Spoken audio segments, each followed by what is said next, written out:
Voters in Georgia head to the polls tomorrow on primary election runoff races. President Trump has revealed his pick in a key Republican contest.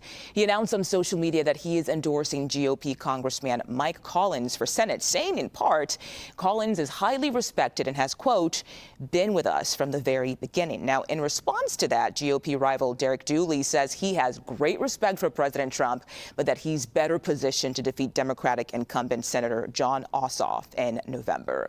Let's bring in CBS News political director Fin Gomez. Fin, thank you for your time today. So could the president's endorsement of Collins have the same impact it's had in other races so far?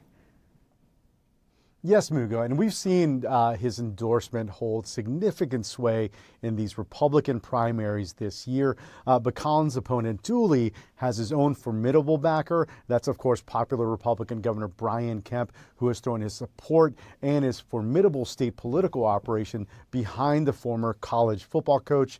And remember, his father was also a football coach, an iconic University of Georgia football coach, which is a big deal in the Peachtree State because that means he has big name ID. But with Trump's endorsement of Collins on Sunday, also also has the nickname MAGA Mike Collins, it sets up a political proxy battle between the president and Governor Kemp. The matchup also reignites, Mugo, the long simmering political tensions between Trump and Kemp, who is also a possible 2028 White House contender. Now, the two have been at odds since the 2020 election, Mugo, if you recall, when Kemp resisted Trump's efforts to intervene in Georgia's presidential election results. In the 2022 midterm cycle, Trump handpicked former U.S. Senator David Perdue to primary Kemp as part of a retribution tour then, but Perdue suffered a decisive defeat against Kemp, losing by over 50 points in that primary. Now, the runoff election will be held tomorrow, and whomever wins the race will face Democratic incumbent Senator Jon Ossoff, who has amassed a whopping $32 million campaign war chest, which is a lot in a key battleground Senate race that could decide who controls the Senate come the fall. Yeah, and we know Georgia is also holding its primary runoff for governor tomorrow. The president is backing Lieutenant Governor Burt Jones, but Rick Jackson has won the endorsement of some notable Republicans. Can you take us through that race? Yeah, absolutely. But look, in this one, it's a little bit different from the Senate runoff because the president and Governor Kemp actually agree. They have both endorsed Burt Jones for governor, while Senator Ted Cruz has endorsed his opponent, Rick Jackson. Jackson is a self-funder and has deep resources, but many Republicans that I spoke to over the weekend believe the dual endorsement of Trump and Kemp is just too much to overcome for any Republican candidate right now in Georgia. The winner of that runoff will face former Atlanta Mayor Keisha Lance Bottoms in the fall.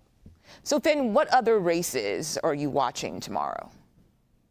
Oh, great question. The one I'm watching closest is the one right in my backyard, and that's the race for D.C. mayor. Now, these local contests don't usually draw much national interest, but this one's a little bit different. It's an open seat with Mayor Muriel Bowser stepping aside, and the front runners are Council Member Janice Lewis-George, a self-described Democratic socialist, and Democratic Council Member Kenyon McDuffie. And here's what really put it on the national radar, Mugo, is that last week at the White House, a reporter compared Lewis-George, the Democratic socialist, her campaign to New York Mayor Zohran Mamdani. The president was asked how he would feel if Lewis-George won this race. Here's what he had to say. I wouldn't like it, and maybe we'd take back Washington, run it on the federal basis. We won't put up with it. Unlike New York City, under the Constitution, the district is overseen by Congress, which governed it directly until 1973. The Home Rule Act of 1973 established an elected local government, including a mayor and a city council. But Congress reserved, this is important, Congress reserved the right at any time to exercise its authority over the district. Of course, things get complicated if the Democrats take back the House this year, but that's one to watch. Mugo? Oh, yeah, that is so interesting. We'll see what happens. Fin Gomez, thank you so much for your time today.